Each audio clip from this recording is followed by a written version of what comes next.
What's up, everybody? I missed y'all. I'm sure none of y'all missed me or the sound of this irritating voice. Thankfully, there's some people in Richlands that have had to hear way more than enough of this voice. You all know who you are, from Larry to the littlest homie and everyone in between. And the littlest one, poor soul, has to hear it all the time. It's really bad. Because I don't like the sound of it, but regardless, I'm back. Minor setback yesterday, but I want to talk about mental health just because I know where my brain's been last month to 6 weeks, the closer we got to the actual surgery. And it wasn't me being nervous of the surgery. It was just everything that would come after the surgery and dealing with the VA and all that. But I was perfectly fine about the surgery. I mean, it's number 10, 11th thing implanted in my body. Can I say I'm an expert? And I wasn't worried about the surgery or the recovery. Just a bunch of other stuff. And the closer we got, the more everything festered, and the more shit that was festering exploded and came to light. And I finally just accepted it and realized it and tried to do some stuff about it. And I imagine if I had those thoughts the last couple weeks, that other people out there probably had the same exact thoughts or are going through some shit and needed just, to hear from anyone to tell them anything, like it'll be okay. Because it will. Sooner or later, no matter what, storms pass. And that's the big thing everyone has to remember. You just have to, don't just sit there and let things pass because you're trying to save an argument or do anything. Like if it bugs you, say it. Be open about it.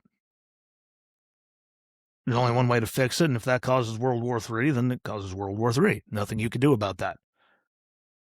But it's better to do that than to just let it sit there in your head and just keep pissing you off to no end and keep just wearing you down and keeping you from sleeping and pissed off and from eating and everything else. You don't need to let those things irritate the living hell out of you.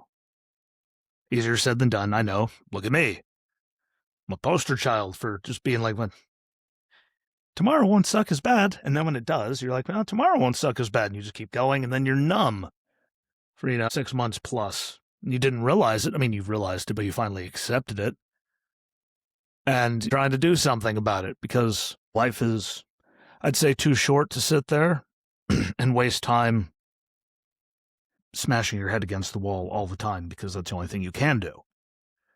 And you have to find people that, are willing to change or grow or give a fuck about what you're saying. If people don't, like I said, that was going to be my thing going into the year, my one resolution. I don't do them, but I wasn't going to let people just irritate the fuck out of me and take advantage of me and say whatever they wanted to because they think it's funny and just let it go by.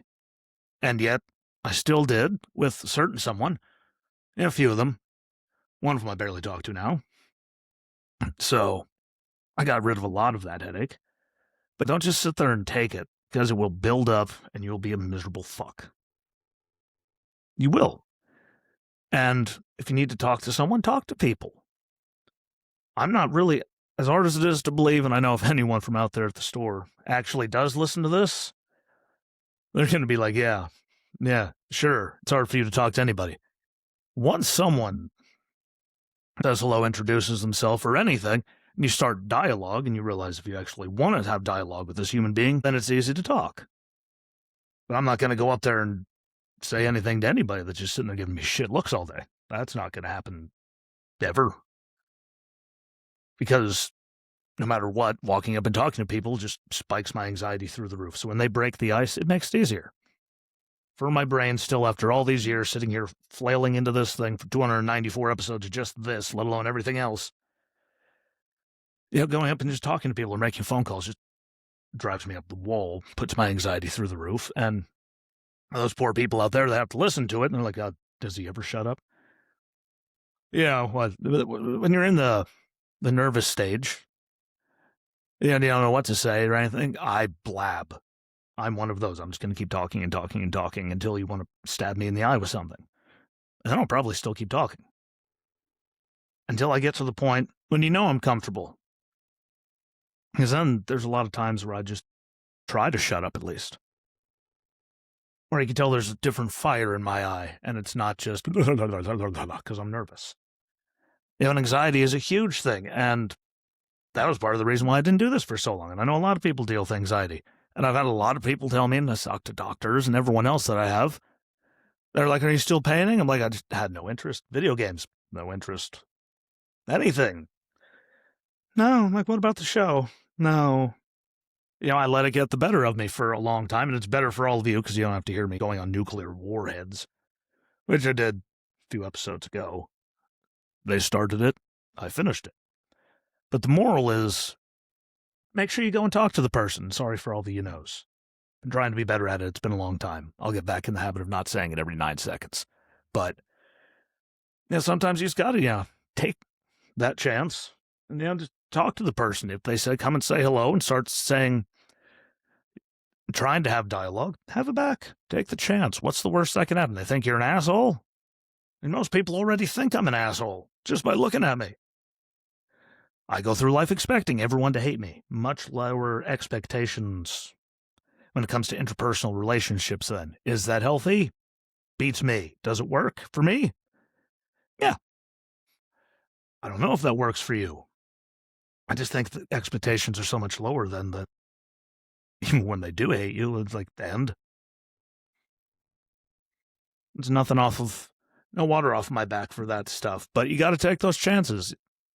Make sure you do that. Make sure you're not afraid to. Are they all going to work? No. Are some of them going to blow up in your face? Absolutely. But doing them, even if you find out if it hurts for a while, if it works out, great. At least you did it. Because, what is it, Michael Jordan? You miss 100% of the chances, shots you don't take. You have to at least try. And, things can get confusing. Things can get convoluted. Things can turn into a clusterfuck in your head or anything else that's involved in it. But at least you did it. And you tried. And you got to do that to keep your brain firing. I'm really fond of just eating my misery. And I can still be smiling and happy to the whole entire world. No one will know that I'm about to, it's a gurgling volcano. That's just the way I've always been. Unless you're one of those people that is, in my circle of trusted people where I can at least feel like I could tell you without having to want to headbutt you after I tell you because you just react like a child or anything like that. Now, constructive criticism in it is one thing. People just telling you why or you're going to fail or it's stupid. Like those people, unless some of them are really stupid, but the people that are saying it no matter what you do, they're not good. Personally, if all they do is just see the negative in everything, because you're not going to get anywhere. Whether it's, especially in the world of mental health, like take the shot, take the chance, talk to the person instead of just being anxiety-ridden, just pacing around the store for 8 months, 6 to 8 months before anyone even said hello. Everyone thought I was a monster. That's what it can be. He still lives inside of me. I keep him at bay, which I think is a very good sign for my mental health and, the work I've done through all the years. But you got to do it. Because you never know. The worst that can happen is you fall on your face. But you know what happens when you fall on your face? You have the opportunity to get back up. It's when you give up and you stop doing those things that you're going to lose yourself and you're going to lose sleep and pounds and the ability to eat solid food, the will to live. You're going to lose all kinds of things. So make sure, and this is just a plea. I know everyone's like, ooh, he's back. Maybe he's talking politics. Not today. It's mental health stuff, homies. You got to take care of it. Don't just sit there and dwell on things. Don't just turn numb, but just keep going through life because, it's easier than trying to find a resolution to the problem, especially if you don't think there's going to be a resolution to the problem. You still got to try. You got to keep going. You got to keep persevering. You got to keep figuring it out. I don't know how I can do it with physical ailments, surgeries, getting hit by trucks, like all of those things I can keep doing. But when it comes to just simply having a conversation with certain people, I know how it's going to go. So I just don't do it. And that speaks, enough for the relationship with that person when you're afraid to even have the conversation with them, which is going to get nowhere or explode. And where's the point? So it's just easier to become numb. And I'm telling you right now, don't. We've had a lot of mental health episodes, and every time it's after I'm coming out of something. And this time, there were surgeries and lots of working to try to get as much, paid as I could before the surgery, because I figured the VA was going to fist me, and they did. Shocker. But, I don't know, there's a couple weeks there where I was like, Then we got a couple weeks further, I was like, And then those last 2 weeks were utter chaos. Good amongst the bad. I'd like to say I avoided anything that could make bad, which doesn't help any situation either. But when you know what's going to happen, why even go near it? Especially when you got like surgeries and everything coming up. Just I avoided, and you shouldn't avoid. There's some things you have to. You can't help that. You have to avoid things. Some things. But again, don't just become numb. Don't just turn off to everything just because you're just over a certain situation or something, and you just completely turn off to the whole world because of it. It's not healthy. It's not good for you. And it takes away the joy of life and the ability to talk to new people, have fun experiences, enjoy a really good sandwich. It always comes back to sandwiches with me, people. Enjoy a nice frosty beer. I don't know, but it's not as good when you're just sitting there numb to everything, because that's just the easier thing than getting your head taken off repeatedly. But that's it. That's my plea to the world. Take the chance. Don't just turn yourself off to everything, because there's a long time.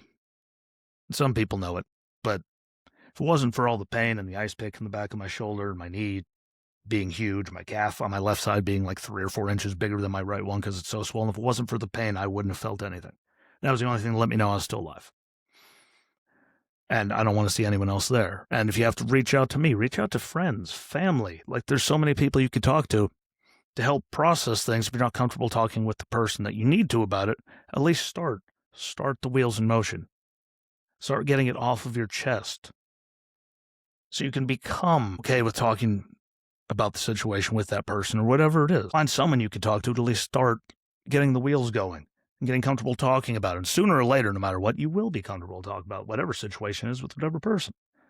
Whether that takes 5 minutes, 5 years. I don't know. That's not up to me, and it's not my brain. But you have to do it. I know too many people that are way too miserable and losing way too many people to you-know-what, and I just don't like seeing so many people I know that pain's the only reason they still realize they're alive, just because they're in pain every day, because they're numb to everything else, and that's not cool. So, again, talk to the person. Introduce yourself. Compliment someone, because you never know what they're going through. That could help them. Just a nice little anything. Half the people in the world might bite your head off for it nowadays, but, do it. You never know what they could be going through, and they could have a good reaction and say something, and that can lighten both of your days. But please, for the love of everything holy, don't let yourself become numb. It gets old pretty fast. So that's it. Minus one thing. Hit a little politics here at the end before I let everybody go.